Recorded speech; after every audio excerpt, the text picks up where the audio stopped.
right, guys, we are recording. So, welcome to the Making Spaces podcast. I am Sarah Heath, and it is my absolute pleasure to be part of this podcast. I'm Josie, and I'm the other half. Oh, you're my other half. I like thinking of that. Cute. I love it. All right, Josie, will you introduce our first space maker? The first time we've interviewed together. This is a big deal, although it will be recorded out of order. So it won't be the first one people hear, but, you know, the first one we've done. So feel special. Cool. I feel very special. Super special. Well, today we are talking to the amazing, the beautiful, the lovely, the intelligent Billiann. Wow. Billiann is an amazing florist in SoCal. She does weddings, she does different photography installations, she does it all. Mother's Day too, which, you know, if you're looking for flowers in SoCal. She is an amazing space maker in that she wants to make a more diverse and a more inclusive wedding industry, making it not just for, you know, the beautiful white people you see on everybody's Instagram. The beautiful white people of Instagram. So my question before we get started, just to get to know you a little bit, it's my favorite question to ask people is, where is your favorite space and why? So any space, you can take it any way you want to take it, but where is your favorite space and why? Does it have to be like one answer? Can I do two? This is your world. We're just in it. Okay, I love it. So first answer is just pretty basic. I'm actually sitting in it right now. It's my little outdoor space that I created. I have like an umbrella above me, some cute like lights, and like a coffee table and a swing. And it was really important for me to make it for COVID stuff. I like literally put it together like a month ago because I was starting to feel really trapped. And so I think that a lot of people can relate with all the mental health stuff that's going on during COVID. It was actually something that I struggled with beforehand. And so it was really important for me to not just be cooped up in my house all the time. And then also not feel so isolated, because now I can like have people over in my backyard and we can socially distance and still talk. And it's great. Josie's been here. I sure have. Yeah, Sarah, you're next. Yes. But yeah, so that's probably my like favorite physical space at the moment. My favorite like non-physical space, I think, is just a really great book. Oh, that is just a really great book. Guys, I'm really deep. I'm just going to say that and drop it. Yeah, Whatever. Yeah, just a really great book is, I feel like it does transform you to a different space and place. And when all of this started, I started reading the Harry Potter series. I had never read it, which is embarrassing for me as someone who comes from that part of England where they filmed it. Oh my like I should know, like the castle in my mom's town is in the movies and whatnot. And so I had this deal with myself that I couldn't watch the movies unless I'd read the books. So I read the books. I like that. And You've never seen the movies? No, guys, I'm old. Wait. You've yet to see the movie? I have now. So I would read the book, then watch the movie. Read the book, then watch the movie. And I still only have recently. Yeah, Wow. like within the last 6 months. But I'll tell you what, it did help me go through kind of, it sounds silly, but the emotional idea of feeling isolated and all that kind of stuff. So a book can do a lot for sure. Are you more of a fiction person or are you more of a nonfiction person? It depends what kind of headspace I'm in. Normally, I would say nonfiction.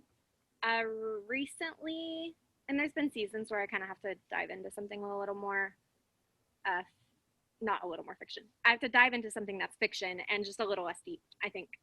But even like the fiction books I read, like I have friends tell me like, whoa, that's like pretty heavy. And I'm like, no, it's chill. It's fine. It's fiction. But yeah, I prefer books that make me completely think about things that I just would never experience myself. Because I think a good book should do that. So that's like a really good lead into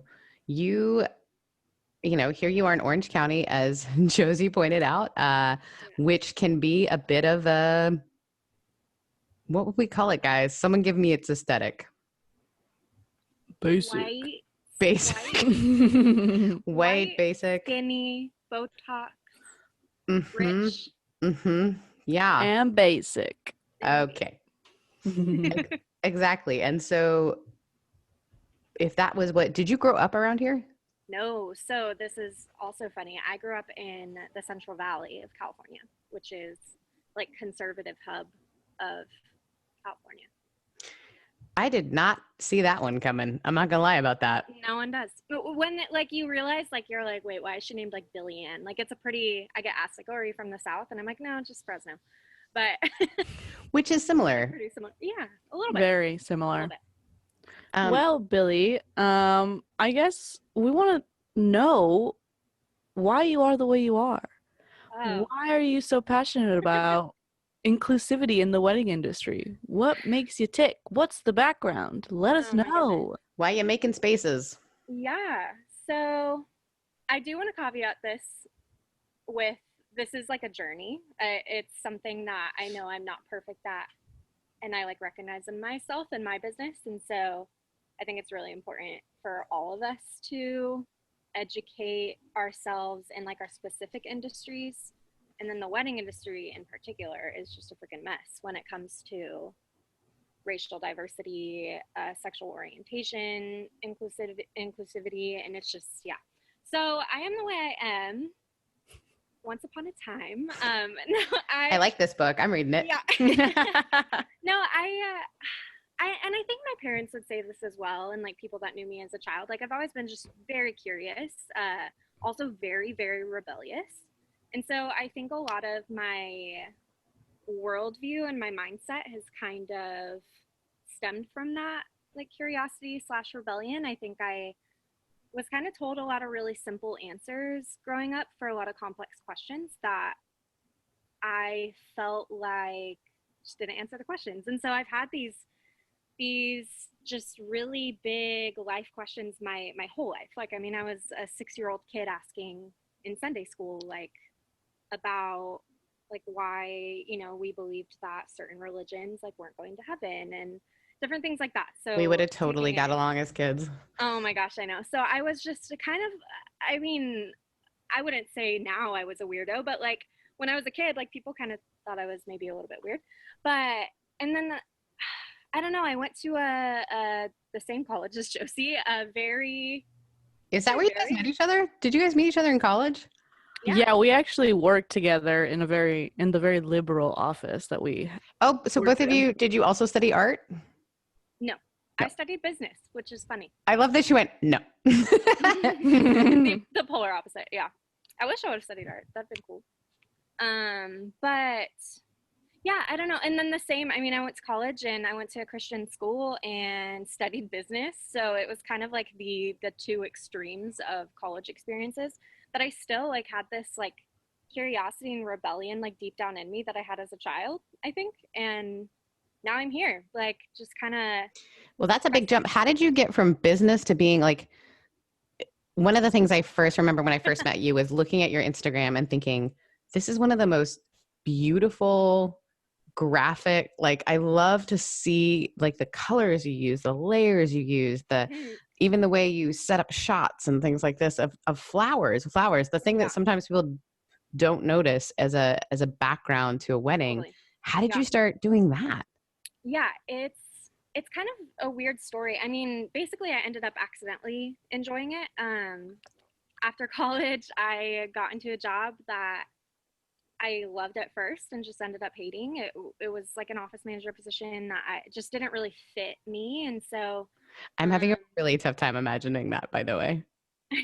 It not fitting me or me being an office manager? No, you being an office manager. Okay, that makes me feel that I love that because like I feel like people that knew me like in college or knew me growing up like could totally see me as that like just kind of like business.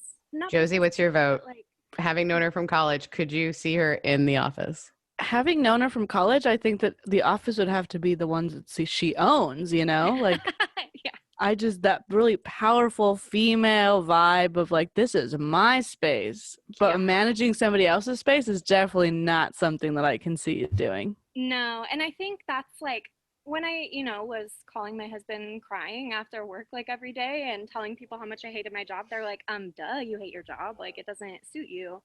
And I think it was for a small business that, I was working for somebody else's dream. So I think there was this like deep desire in me to own my own anything. And then my husband and I were planning on getting married, and I just started messing around with flowers, thinking maybe I'd do it myself. That's kind of like a stereotypical like way people end up being wedding florists, is like they do it for their own weddings. So I feel a little bit like self-conscious about that, but I am also the type of person that I'm like, if I'm going to do this, I'm going to do it so well. I was going to say, you teach like how to set them up, and you like, so you didn't just like become like a florist who like, oh, like me, I'd be like, here's 3 succulents.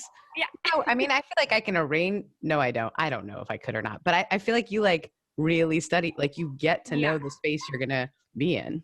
Yeah, and like I am totally the type of person that just like when I dive into something, like I dive into it like with my whole being. And so owning my own floral company, I was like, well, I'm going to be the best florist ever then. So, I mean, I like practiced a lot even before my own wedding. And my own wedding was a 300-person wedding with 9 bridesmaids.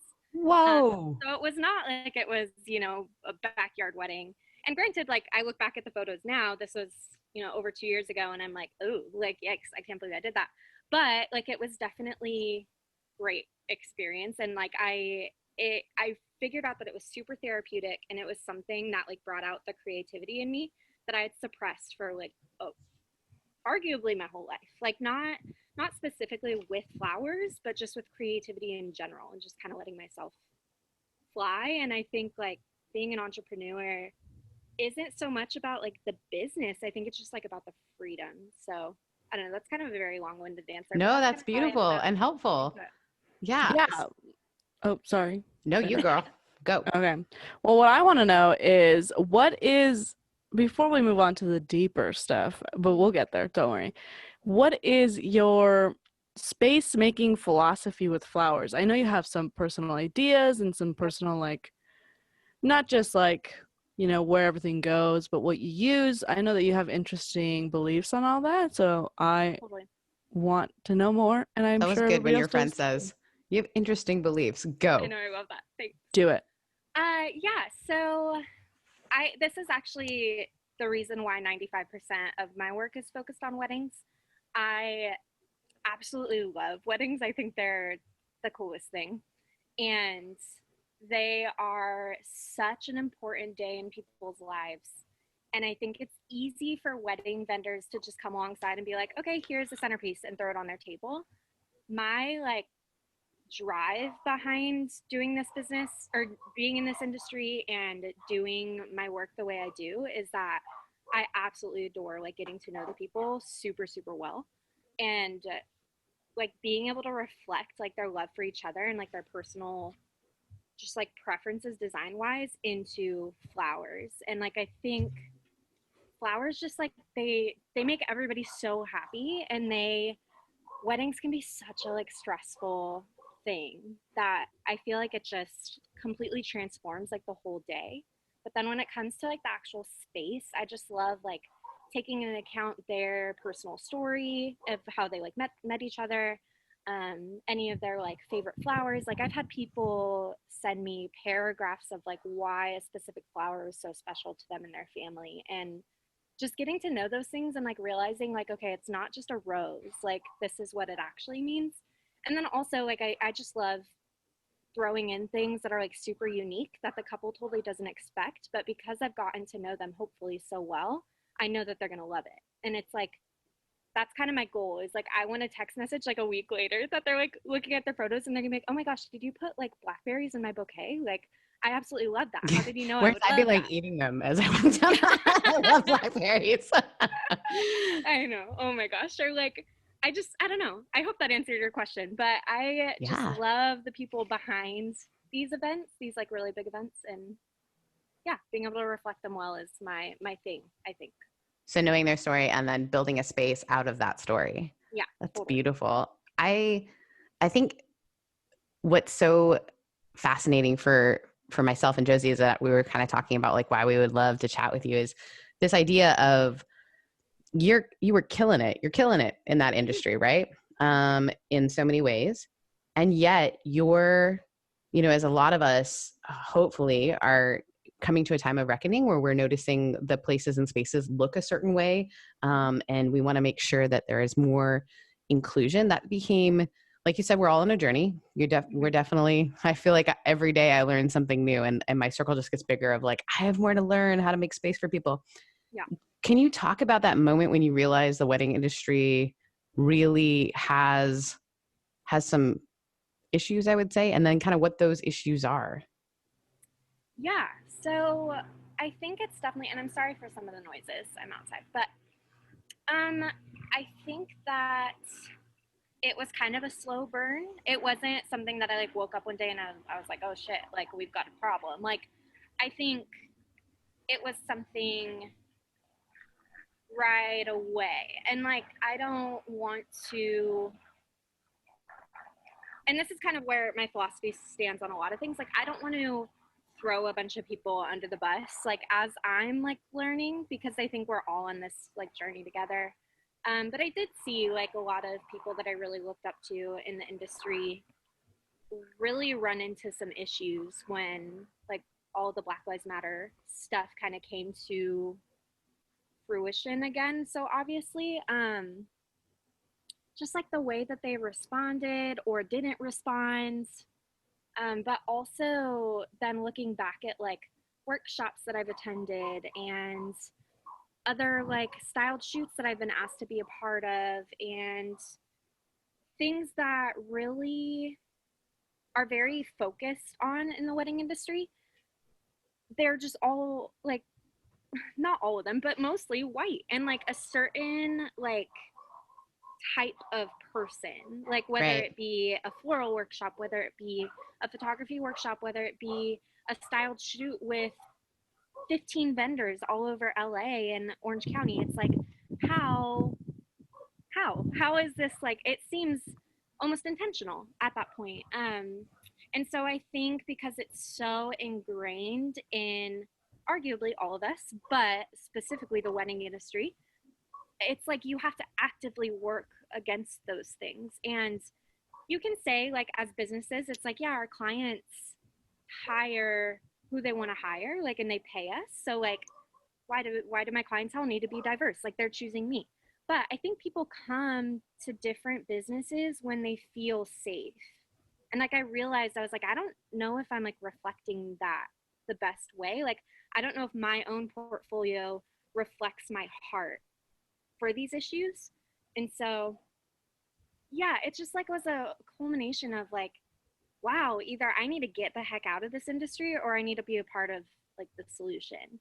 And I'm just not the type of person to give up. So hopefully. Right, because I mean, like, that's the fallacy of creativity, right? Like, you create these spaces where you only hang out with the type of people that you're comfortable with. But we've all seen time and time again that we kind of stick to our own type of people, and a lot of time our own types of people are our own races and our own faces, right? Mm-hmm. And in the wedding industry, when you see the cover of a magazine for bridal whatever, it's always this beautiful white blonde woman who's a size 0 and she's 100%. radiant and whatever, but you hardly ever see people of color represented in the wedding industry in a way that is not tokenism or like, oh, look at them, they're so ethnic. Right. Yeah, or like, look at this. Yes, what if it's like a person of color, but we're still saying like their body needs to look a certain way. Right. They need to be a certain sexual orientation or have a certain amount of money. Like, so yeah, there's a lot of issues. So Yeah, there's also like, I think about, for me, having not ever been married and I'm significantly older than you ladies, like I look at magazines, I don't ever see anyone my age, right? Yeah. And I think it becomes difficult to imagine something when you haven't seen it. And I think the same is true for ethnicity and for body build, for all these things that if we don't see it, we can't imagine it. One of the things, a friend of mine led a thing in Inclusivity, and Mickey Scott Bailey, she's amazing. And she talks about how when the people began to work on the movie for Black Panther, they made a map of Wakanda That was their first thing they did because they needed to envision what this thing looked like before they could create it. And I think so often brides try to fit in. I think about I can't even tell you guys how many people I've married. It's uncomfortable, the number of people I've married, which sounds like I married them, which can be really uncomfortable for people when you run into them. You're like, oh, how do you know her? Oh, she married us. And they're like, what? Is this some sort of weird? She officiated our wedding. Thank you. I am not part of your throuple, but but you do you. But I find that it's so many of them crash diet. So many of them are trying to have a certain look because that's what they've seen. And that's what they think the day is about. And so, and then you add in LGBTQIA stuff and what is it supposed to look like and people being uncomfortable with it. So people can see it, then they can see a space, even if it's in a photo, then they can imagine the space. Mm-hmm.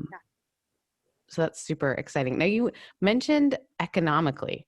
How does one even begin to make space for folks or be intentional about what they charge or that? I mean, how do you get to that gap? Because that is a big gap. Who can afford is often the gate, right?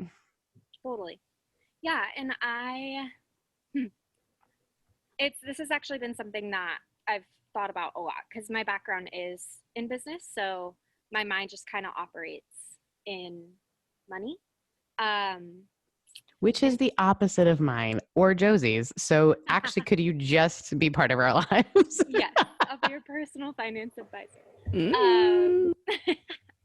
Don't ask me. It's like I know all the right answers, but I don't do it myself. I'm like the worst type of person sometimes. But anyways, I have actually been pretty intentional with, and I would say some planners would agree. I'm kind of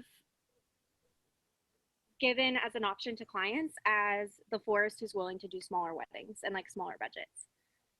And the way I do that is not really because in any industry, you kind of have to be careful because you don't want to undercut each other and really create bad blood in the industry. But there's definitely, especially in Orange County, there is a culture of like having certain minimums for different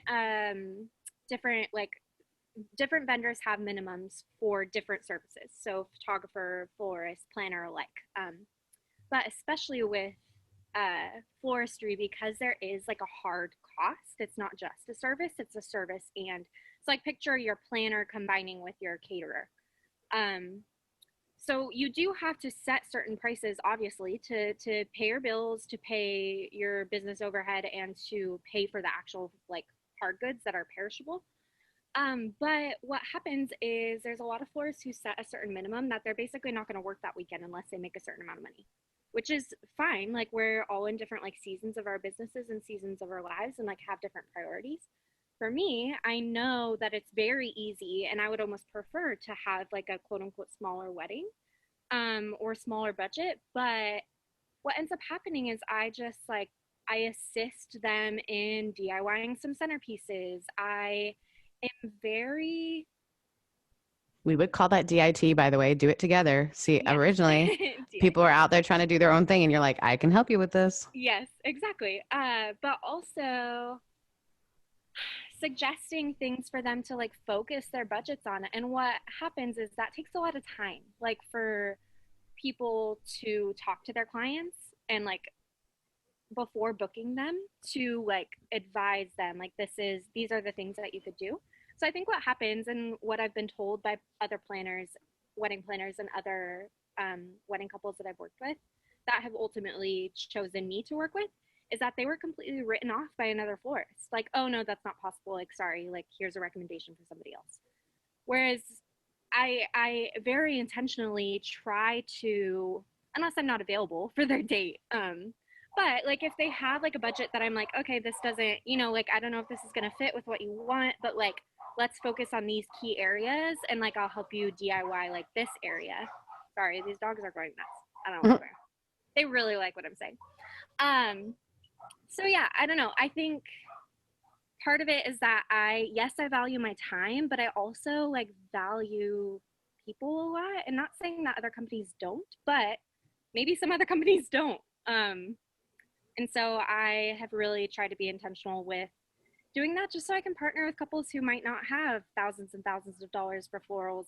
And some of those couples are people that have become some of my really great friends post-wedding. And like, they've referred me to other really great clients that are just... Literally a life goal is to make it on your Instagram feeds. I'm just going to like find a groom. I don't know where one get, like, I guess there's a mail order system. I mean, for me, I mean, I don't want to just be by myself with some flowers. That feels kind of sad.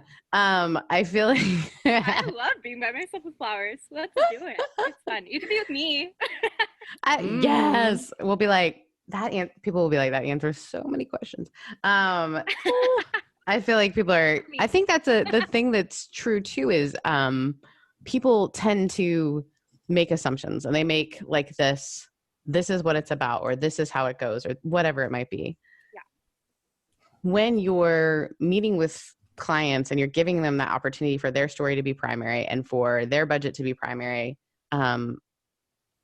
there is that thing where the visual of people then see that you work with people that are maybe different than the classic, whatever classic is in this area, but the classic, and then that becomes a spot. I know for us in the church that I work at, people, it's not like we have a sign. We did have a sign outside, but the good Lord blew it down. But we, it wasn't like we were like, hey, we're super inclusive outside, like banging drums or anything. I think it's people, once they like see a photo or around people who are talking about, oh, I had this experience with that person, or that person really humanized my story or made me feel like there was a space for me here. And that does take time. You're right. I think that's important for people who are like, how do I become a space maker? The reality is by first noticing you're not, or noticing the places where there's more space to be made or had. Yeah. And I'm in the process of all of it, because there was a time where I was like, I think you, as a newer wedding vendor who's like faced with some like success, I guess, like you can I started to get like a little bit of an ego.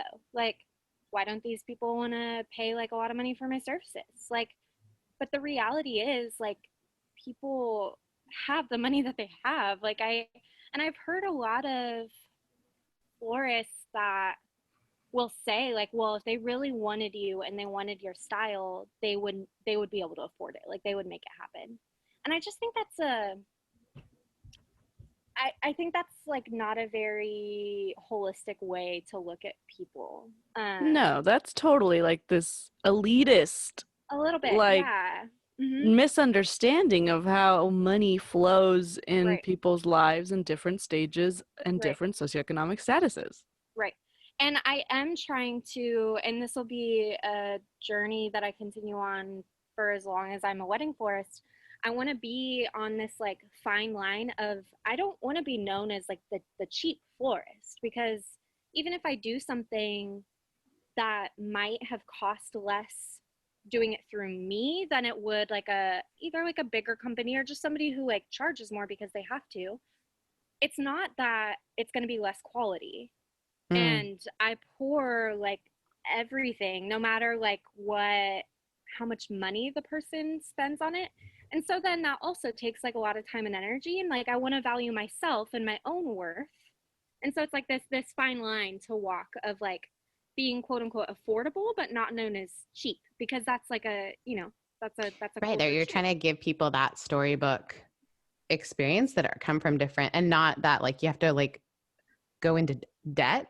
The hope is not to put people into debt for one day. That's, when I meet with couples, I'm always like, guys, let's be honest, this is a day, and I'm more concerned about what your marriage looks like than your wedding.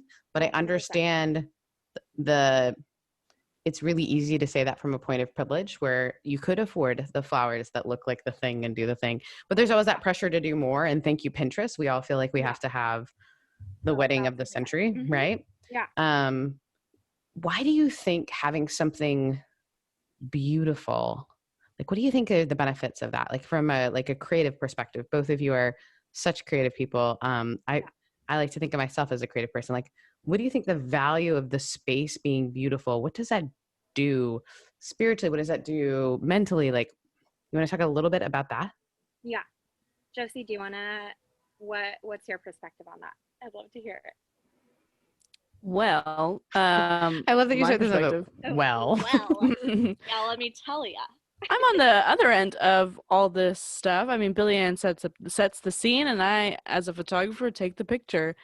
And there's a lot to be said about making a space look beautiful, because you can walk down the streets of LA, and however you feel about Los Angeles, there's some pretty nasty spots. But if you have the right photographer, you can make it beautiful, and you can make an image that makes somebody feel like $1 million, no matter what shape, size, color they are. If you know how to capture them, if you do the work to know how to make them look beautiful, it can be life-changing for somebody. I mean, yeah, because from a photographer's perspective, think of like the one picture that you use for everything, it's on your profile picture. It's your professional headshot that you send to everybody. This is the image that you think makes you seem a certain type of way, and it builds so much confidence. So, but then making a space fit into that, it just is like fueling. Like, it makes you stand up a little taller. It makes you, and on your wedding day, I can only imagine how that would make you feel to just be surrounded by all of these beautiful aspects that you had hand in picking, and then you entrusted somebody to fulfill that dream. Right. Yeah.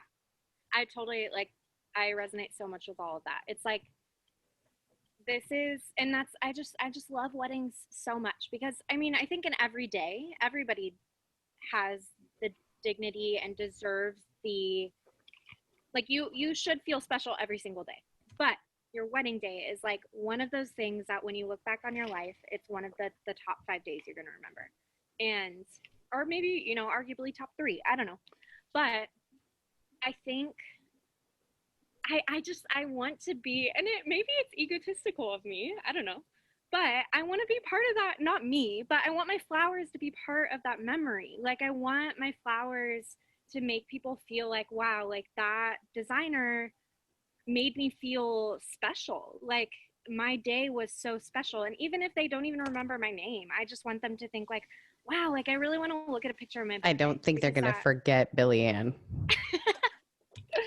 I mean, that'd be great. But like I just like that idea of like them feeling like, wow, like it's not just like a bouquet you picked up from any floral shop. Like, it's like something that was so special about your day. And I think, Josie, you could say the same about photography. Like, some people could show up and just take photos, like, but there really isn't, it's art. That's really what we're talking about. Like, it's like we're talking about it but not naming it that, but it is art. Like, and I think for somebody to like think you are so special, to like put so much like love and like care into like what they're giving you on your wedding day is just really cool, and I want to be a part of that. So yeah, and I mean, I think it's so admirable of you to not only deal with diversity in sexual orientation and race and ethnicity. I think it's so important that you are dealing with diversity in socioeconomic statuses, because so many times there's so many people that just forget that that is part of the full picture of diversity. right. Like, you can't just like Black people that are rich and nice looking, and you can't just like Mexican people that appear to be less than coming right off the ranch, like some of us, right? Right and like off the ranch. Oh my God, what does that even mean? Oh, that's a very I know what it means. thing to say. I actually, growing up in Central Valley, I feel like I should. Yeah. But it's important, right? Like, this notion of every bride is worthy of having a wedding day that she wants, and or he wants, or they want. Right. And to be, as somebody who is eventually going to have this big wedding, and hearing like that florists are just writing people off, I know you can't say this, Billy, but I would say screw that florist, but for not taking that time, because I understand, like, as a fellow entrepreneur, I understand that you have time, but you didn't even hear somebody out. Like, they, like you said, like, these people choose you and they want you, and you're just like, Oh, I'm sorry. You can't afford $10,000 of wedding florals? No, Guys, I thank went you. to that wedding. You're not exaggerating. It actually was a date for a pastor who, believe it or not, who he was doing a wedding for a couple he had met only during their premarital stuff. And it was, they were executives at Microsoft, and they had spent $10,000 on flowers. And Oh, people spend way more than that. well, Yeah. this girl has never known the budget for flowers. So I was like, okay, if the flowers were $10,000, like how much? And they had like, Food, I mean, how much was it? Yeah. it was insane. And by the way, it was a destination wedding where all of them were flown in for this wedding, including the pastor was flown in and then put in a hotel in Laguna Beach, which is fine and great. But that wedding, and that actually the couple was a lovely couple. But you know what I loved about the couple was the moments when people were, I don't know, honest about like they both came from pretty normal backgrounds, and like one was from Minnesota, and they were like telling that made me know them more than this like grand whatever of like Right. all this stuff. And I think taking the time to know people and taking the time to hear their story and make space for what they're doing and who they are. If you could give us one kind of like tangible, like if someone's listening today and they have a company that's either a wedding industry or really kind of anyone who does sort of entrepreneurial stuff, what would be like one tangible thing you could think about for making space for other people? Is there something, Billiann, you could kind of share as like one thing? Yeah. I mean, I think in every business you hear all about customer service, and I think it's so much of like a buzzword that I don't even want to call it customer service, because I think it's just like giving people your time, and like, because with your time like reflects your priorities, reflects the fact that you think that person has enough dignity to give them your time. And I've been guilty of it in the past. I've been super busy and somebody reaches out to me and they have champagne taste on a beer budget and I just can't deal with it. Like I'm not perfect.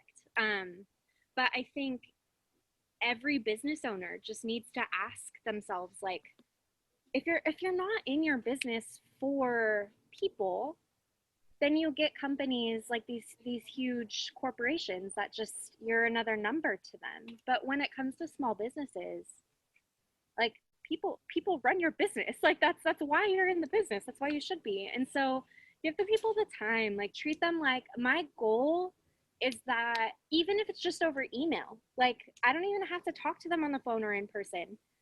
Email and text, it's like they should feel like, oh wow, this person thinks that I'm their friend.